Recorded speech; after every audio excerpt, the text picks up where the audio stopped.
pag-iusa sa Espiritu Santo manatan ninyo. Manasa kanimo.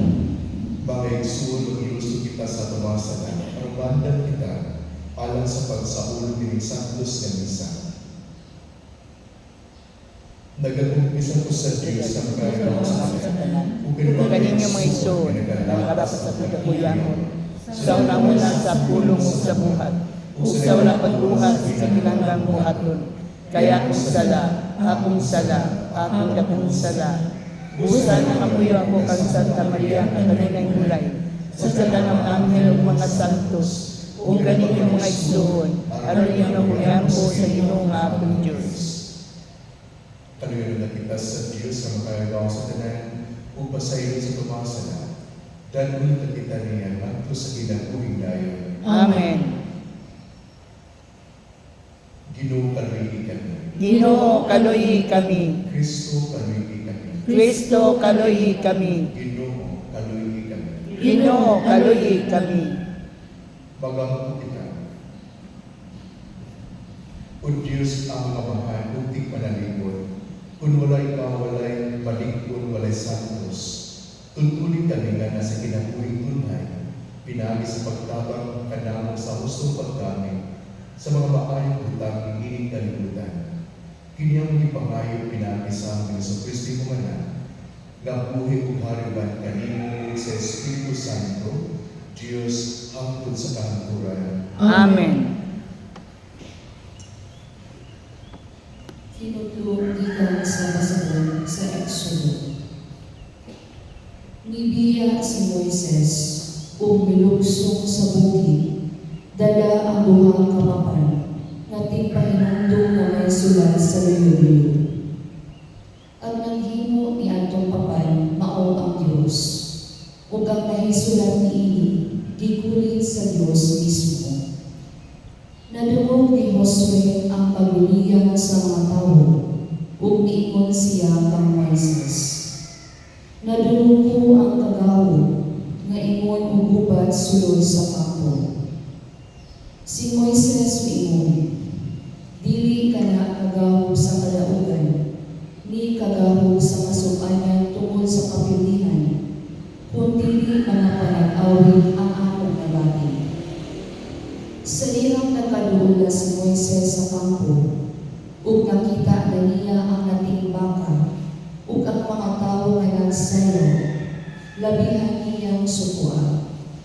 Gipusga niya ang mga papay nga iyang gidala, ug napusgay kini diha sa tiilan sa bukid. Unya ikuha niya ang nating baka nga ilang gihimo, ug gidauban kini. Unya iyang gidugmok, ug gisangol sa tubig, ug ipainom niya kini sa katawan sa Israel. Giingnan niya si Aaron, unsay gihimo kanimo niining katawan, nga giangin mo man sila paghimo niining makalilisang sala. Si Aaron nitubag, ayaw kasuko ka nako, nasay kabitaw, nga gusto kayo sila nga magbuhat og daotan. Miingon sila kanako, himuhi kami Diyos, aron mao'y mangulo kanamo. Kay wala kami masayon, unsay nahitabo kang Moises, nga mao'y nakuha kanamo sa Ehipto. Giingnan ko sila, dad-angari kanako ang inyong bulawan. Ubusan ihatag nila kanako ang ilang bulawan. Unya giisa ko kini sa kanayo, ug mitungha kini nating baka. Pagkasunod adlaw, si Moises miingon sa katawan, nakahimo ka og makalilisang sala. Apan karon, mutungas ako sa bukid ngadto sa Ginoo, basin pagpadani ko ang Ginoo sa pagpasaylo sa inyong sala. Mibalik si Moises ngadto sa Ginoo ug miingon, pagka makalilisan kayo sa sala nga nahimo niining mga tawanan, naghimo sila og Dios nga bulawan aron ilang simbahon. Apan pasayloa intawon sila sa ilang mga sala. Kung dili ka makapasaylo kanila, papasa sa imong listahan ang akong ngalan. Ang Ginoo miingon ka Moises, ang ngalan sa nakasala kanako maoy akong papason. Karon lakaw, dala ang mga tawo sa dapit nagiingon ko kanimo. Ayaw kalimot nagiyahan kamo sa akong anghel. Apan inikabot sa hustong panahon, silutan ko gayon sila tungod sa ilang sala. Ang pulong sa Ginoo. Salamat sa Diyos. Salmo responsorio. Pasalamati ang Ginoo kay siya maayo. Pasalamati ang Ginoo kay siya maayo. Ang atong mga katigulangan naghimong baka dito sa Horeb ug nagsimba sa usa ka larawan nga tibunaw. Ilang gibaylo ang ilang himaya sa larawan sa usa ka turo nga mukaong panili. Pasalamati ang Ginoo kay siya maayo. Nalimot sila sa Dios nga nagluwas kanila, nga naghimog dagko mga butang dito sa Egipto. Katingalahang mga buhay dito sa yuta sa Ham, makalinis ang mga butang dito sa dagat na pula. Pasalamati ang Ginoo kay siya maayo. Unya mihisgo siya sa pagbuo kanila, apan si Moises ang iyang pinili, mibarong aron magpangaguyong alang kanila, aron magpuy-puy sa iyang makalamlang na kapuo. Pasalamati ang Ginoo kay siya maayo.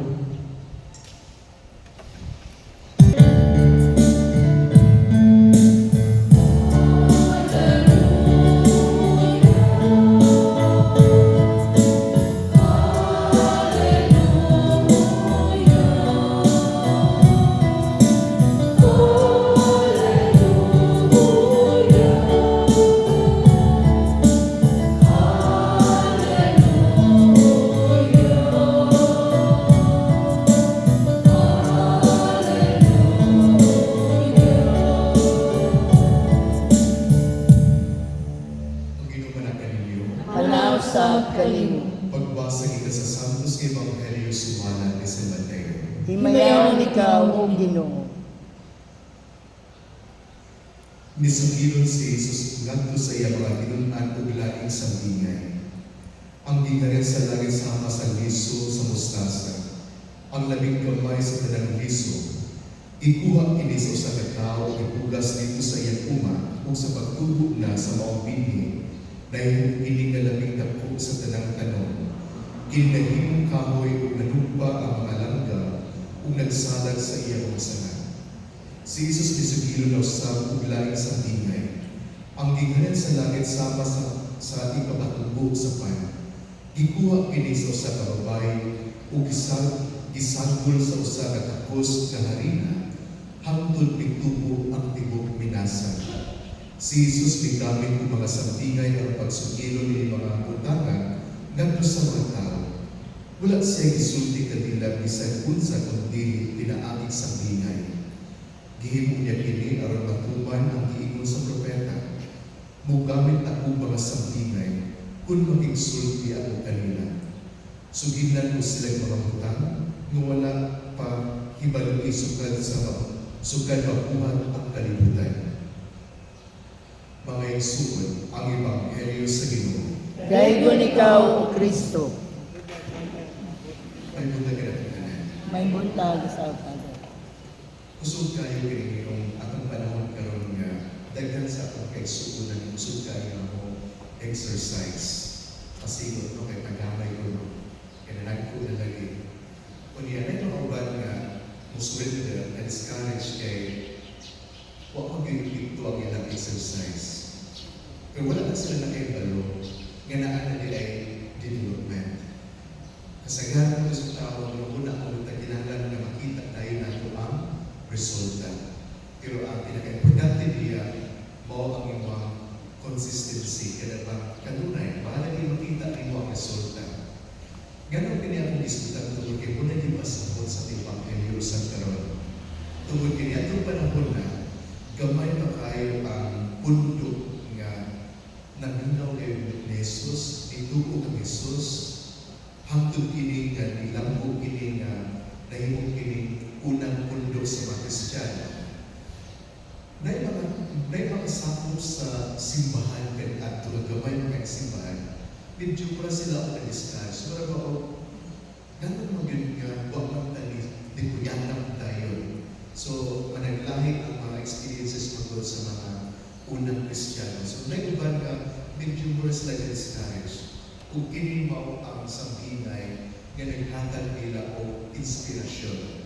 Nga, ang importante diha, anaa ang pagpadayon sa pagsangyo sa maayong balita. Bahala part sa mga pagdasig kanila sa mataging gayon na magsangyo sila sa may balita. Daw o walay epekto, pero ang encouragement gikan sa mga apostoles o mismo kung gikan ni Jesus, upadayon gihapon sa pagsangyo sa maayong balita. Bahala o ili makita na yun ang resulta.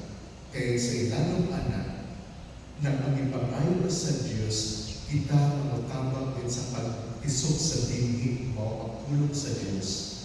Kung ang Diyos na maoy maglibot sa ilalong dinhi. Kaya ang Diyos, nangayon lamang siya sa mga participation nato sa pagtabang sa pagsangya sa mga balita. Pero ang Diyos na muli sa matay usa. Kung nahitang mo kayo, hangtod karon, di ko yanap din sa tibong kalibutan ang simbahan sa Diyos. Di ko yanap sa tibong kalibutan ang mga tinunan ni Jesus. So pa, nakita nato kayo ang bunga nga kung dili amay nga ma-discourage ang mga tao, ang mga sakot ni Jesus sa pagsangyo sa mga balita, kaya ang Diyos sa upalihog produce sama sa lihog sa usak ipatutubog sa usakapan. Hindi na ito damon nga budakot dahil ang mga binasa na hari na ginaagi sa pagdapit sa mga ipatutubog. So, ang Diyos naglibog sa atong simbahan. Ang Diyos naglibog sa atong mission sa atong simbahan. So, kung sa mga gani ini o mga challenges, kaya kanto pa na, kung hangtod karon, kung sa mga gani ang mga giatubang na itong mga challenges, sa atong pagpadayon sa pagsangyo sa maayong balita, giginahanglan na diya ang pagpadayon nato kay ang Diyos muli hugasan diya sa atong taliwala sa pagpapaningkamot. Nindot ko sa kini, relevant ko sa kini sa atong panahon pero tungod kay, especially dili sa atong Diocese of Dumaguete, ang atong yun na flagship sa pastoral program, kaning pagpalihog nato sa basic ecclesia community. Sa ganyan ito mag-implementation for how many years or centuries, ang atong simbahan, na atong pagkasimbahan, para ba o very passive kaay ang mga sakot ninyo. Para ba o ang paring mo na nasintro, and then ang mga tao, para ba o audience lang, no? Audience, very passive. Kung niamot sa panahon, nga atong pinibalikod yun ang atong pagkasimbahan, sama sa mga unang Kristiyano kaniadto, nga ang matang sakot ni aduna gayon active na participation. So ato ka nang hibalik karon para na atay active na participation sama sa mga unang Kristiyano kaniadto.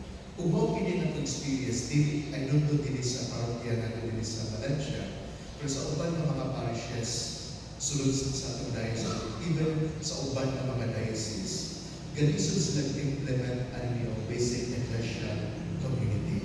Tungod kay magpapilin mo din ang karaan na sistema, hindi basta-basta na mausap ka na kung atong introduce ang bagong nato nga kalihukan. But again, dili sa bagong kalihukan, kung dili ato ang ibalik yun, kung sa itong pinakaunang espiritu sa pagkasimbahan ni atong unang mga Kristiyano. Kaya nato na i-recover na ito siya para mabuhay nato ang tinubod yun yung kinaiya sa pagkasimbahan. So muna na, kung sa magaling kini nga mga discouragement, kung sa pag-implement na ay mga resistance, ang nipangayon na sa atong simbahan, mupadayan gyapon kita sa paglihok. Ngadto-ngadto, makita na gyapon nato ang bunga nini sama sa kahoy, hindi nato damon nga ang gikan sa liso sa gikan sa pinagagamay liso, di dapat mo na mamahil na kininga, dako nga puluman. So sa pagkaroon, di kayo na ito makita ang bunga, di kayo na ito makita ang epikto.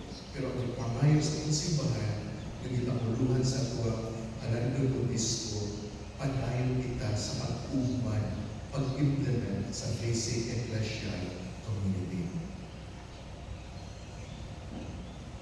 Manibigitang ka na.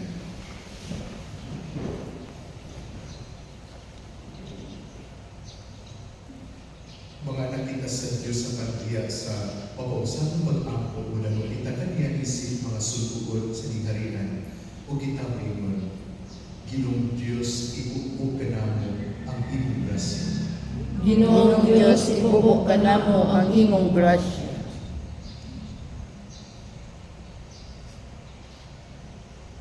Nga ang mga Kristohano, kung sila nga miangkon o ituo kang Kristo, mutubo diha sa pagtuo, ug sa paghigugma alang sa usa-usa, inyong timailhan sa gingharian sa Dios. Magampo kita sa Ginoo. Ginoong Diyos, ibubok ka namo ang imong despair. Nga madugangan ang atong personal na pagtuo, ug muila kita sa atong hingpit nga pagsalig diha sa Dios. Magampo kita sa Ginoo. Ginoong Diyos, ibubok ka namo ang imong grasya.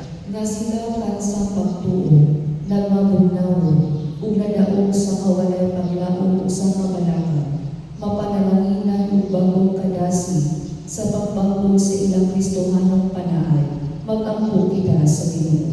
Ginoo, ibubok ka namo ang imong grasya. Nga taliwala sa dili maayong panglawas, ang mga masakiton ug silang nga nag-antos, mula hutay diha sa ilang pagtuo, magampo kita sa Ginoo. Ginoo, ibubok ka namo ang imong grasya. Nga imo untang isipon matapos mapusganon anak kanamo, nga Alandon Teofilo Pangulo, mabayaw na ngadto sa altar sa mga santos, magampo kita sa Ginoo. Ginoo, Diyos, ibubok ka namo ang imong grasya. Nga ang mga nangamatay, nga nakapangalagad sa Ginoo sa gingharian sa Dios, hindi sa kalibutan, makadayon na ngadto sa kinabuhing dayon, magampo kita sa Ginoo. Ginoo, Diyos, ibubok ka namo ang imong grasya. Diyos ang Amahan, kuman makaangko ka sa among kaugalingon wala kay kami, mahimong tapami kami aron sa kanunay, mukupot kami kanino diya sa pagtuo, inyong ipangayo, pinahing Kristo ang Ginoo. Amen.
Okay, so magkamong na po ang nag-ako.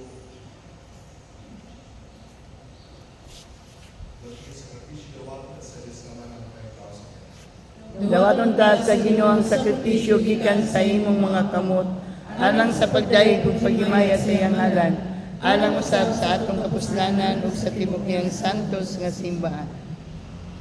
Dawaton ang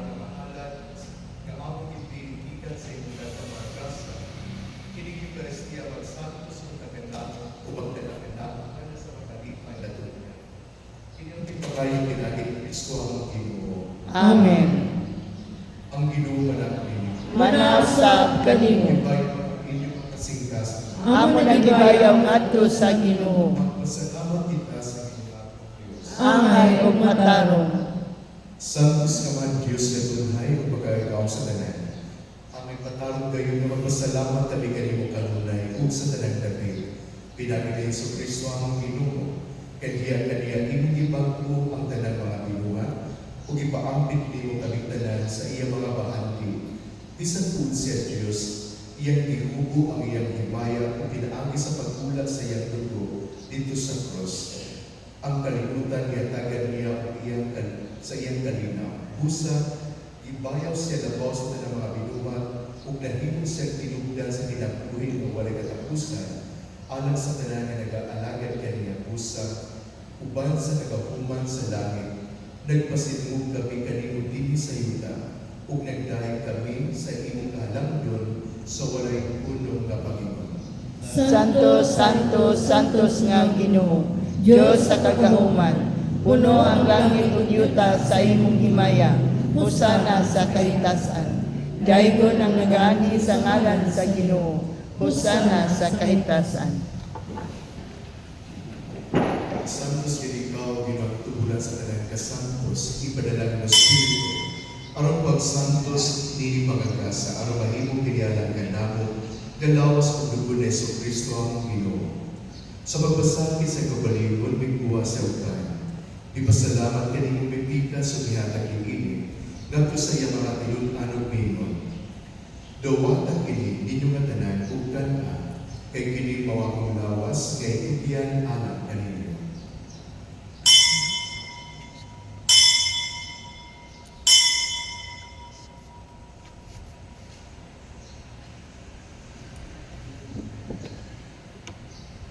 Sa samang pangitapos ang panihapon, may kuha sa sakalis, di pasalamat kanimo pag-usap. Bihatag kini ngadto sa iya mga tilun-an ug mingon. Dawatan kini Panginoon pamungatanan gikan nini. Kay kini mao ang kalis sa akong dugo sa pag-uunay nga kasabutan. Ang dugo may ula alang kaninyo ug alang sa tanang mga tao aron na mga sala mapasaylo. Buhatan kini aron paghandom kanako.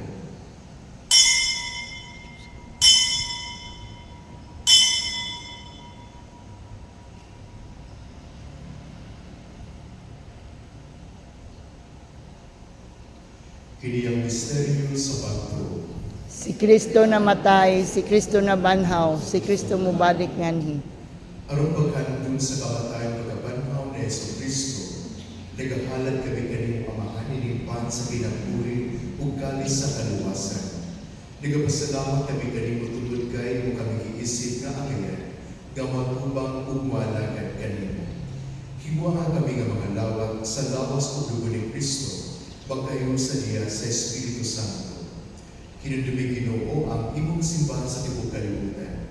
Himuha mapahimpit kami niya sa lupa o Balileyo ang Papa, ni Julito ang obispo sa tanang mga pari. Kinudumi usab ang mga igsoon nga nagamatay, malaumon nga mabandaw sila ug ang kanalagamatan niya sa imong kaluoy. Datas lang tanan sa pagsulong sa kahayag sa munaw, kalumpi kami tanan. Himuha kaming angayan na makaambit sa kinabuhing tunhay, uban ni Maria ang inagaulay sa Diyos, uban ni San Jose ang bana, uban sa mga apostoles, ug sa tanan ng mga santos nga nagatuman sa imong kabubuton at sa katuligan. Uban kanila amoy kamadaygon, ug amoy kamahimayaw, pinagili sa Kristo, imong anak.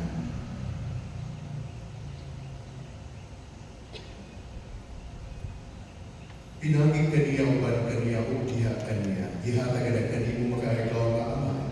Diya sa kayo sa Espiritu Santo ang tanan ug himaya hangtod sa kahaturan. Amen. Mga igsoon na mapagpako na sa pamamahan, ginamit ang mga pulong, nagitulog ka na sa pamanunos.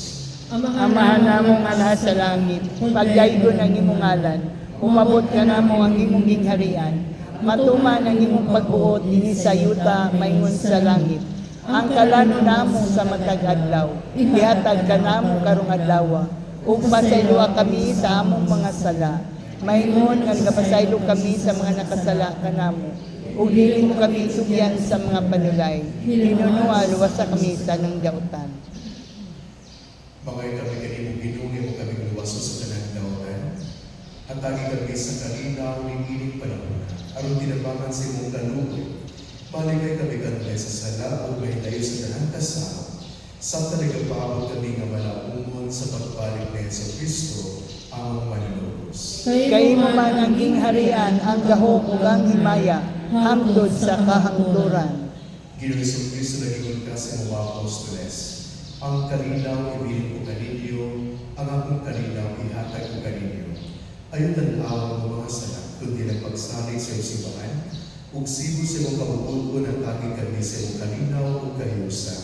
Ikaw magpuloy mo hari, hangtod sa kahangturan. Amen. Ang kalinaw sa iyo sa kanunay manakan ninyo. Manaw sa kalimo. Mga igsulat, ipakitang timaan sa kong pag-inig sulat. Peace be with you.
Kinimong kordero sa Diyos sa likawatan sa mga sala sa kalibutan, bulan kita nga gidapit alang sa panihapon sa Ginoo. Ginoo, dili ako angay nga mokalawat kanimo apan ipamulong lamang ug mamayo ako.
Tabang kita.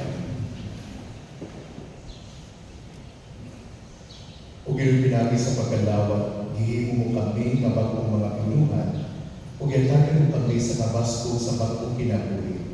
Panalipdi kami pinagi sa inyong ugma, ug andamang kaming alang sa kaluwasan nga dayon. Kinabuhi pa nga pinagi ni Kristo ang Ginoo. Amen.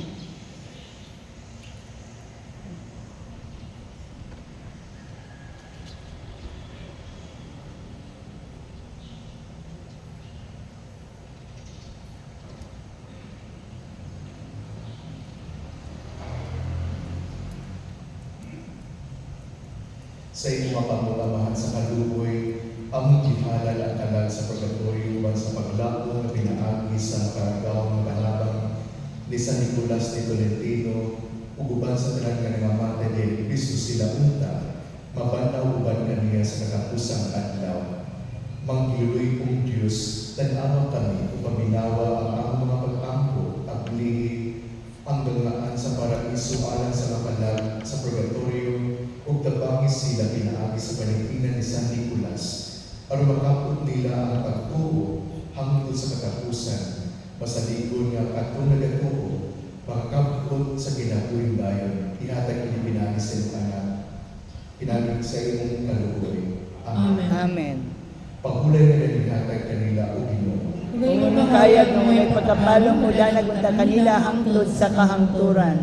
Mupahulay nila sila sa kanila. Amen.